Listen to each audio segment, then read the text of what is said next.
7h, 9h. Europe 1 matin. Il est 7h11 sur Europe 1. Dimitri Pavlenko, vous recevez ce matin le chercheur et ancien secrétaire général de l'OTAN, Camille Grand. Bonjour Camille Grand.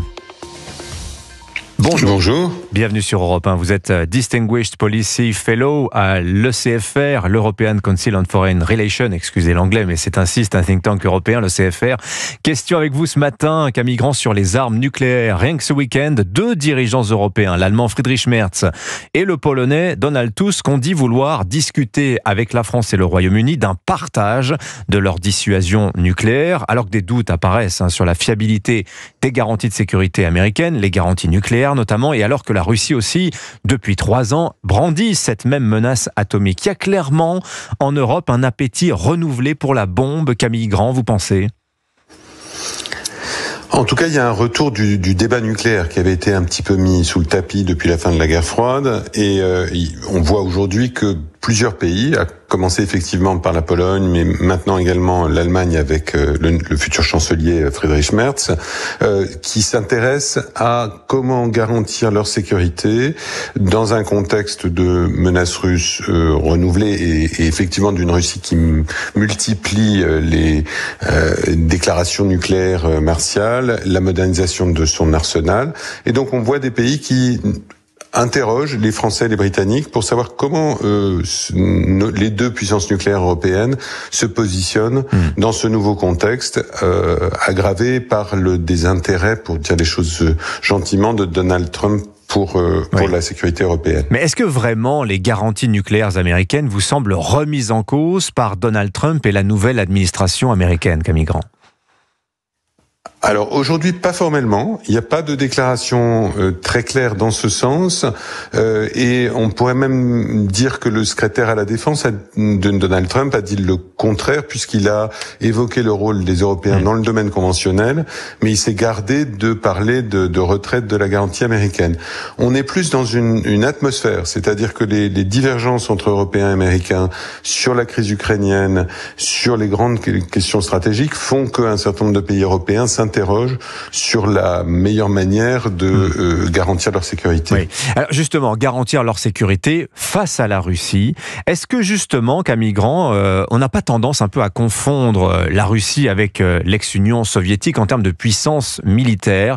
Est-ce que cette espèce d'urgence qu'il y a aujourd'hui dans le discours à se réarmer, autant dans le domaine conventionnel que pourquoi pas dans le domaine nucléaire, ne cache pas en fait une erreur de jugement sur la puissance militaire réelle de la Russie ? Qu'est-ce que vous en pensez ?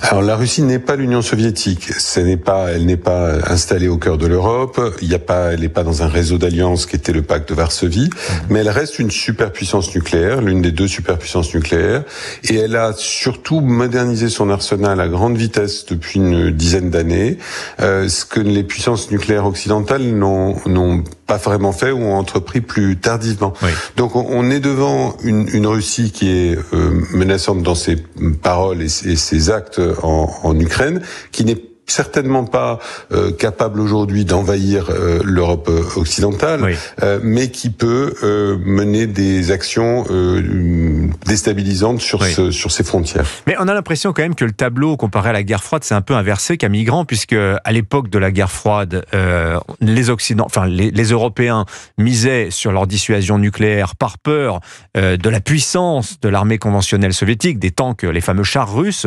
Aujourd'hui, on a l'impression que c'est un peu le contraire. Quand on voit les Russes à l'œuvre en Ukraine, on se dit qu'une coalition des armées conventionnelles européennes viendrait assez facilement à bout, sans doute, de l'armée conventionnelle russe. Qu'est-ce que vous en pensez ? Alors, le déséquilibre de la guerre froide, c'est en partie inversé. Les Occidentaux sont dominants dans le champ des armes conventionnelles, et la Russie est à la peine par certains côtés en Ukraine aujourd'hui, et n'a pas réussi à conquérir l'Ukraine comme elle l'entendait au début de la guerre.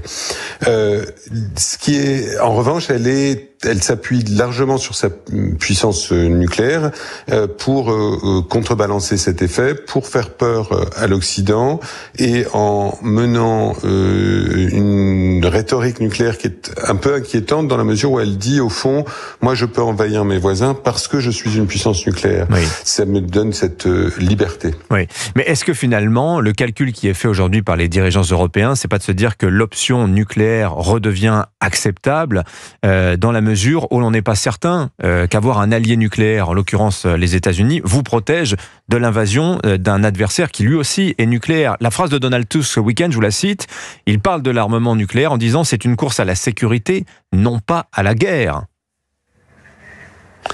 Alors là-dessus, il a tout à fait raison. L'objet de la dissuasion nucléaire depuis 1945 a été plutôt d'empêcher les guerres que de les faciliter. Et donc c'est une arme de non-emploi, comme dit la doctrine traditionnelle française. Donc on est dans quelque chose où il s'agit par la dissuasion de garantir la sécurité du continent européen. Ce qui est nouveau, c'est que des pays comme la Pologne cherchent quel est le modèle alternatif? Est-ce que c'est de garder la dissuasion élargie américaine? C'est ce que souhaitent la plupart des pays européens.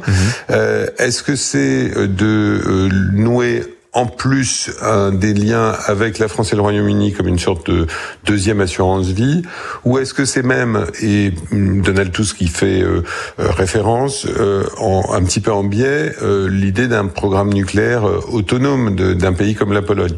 Cette troisième option paraît aujourd'hui très éloignée parce qu'elle est techniquement à la fois difficile et très coûteuse, mais le fait que des pays évoquent l'hypothèse d'un programme nucléaire national est en soi une nouveauté assez radicale. En réalité, là, pas depuis la fin de la guerre froide, mais depuis les années 60.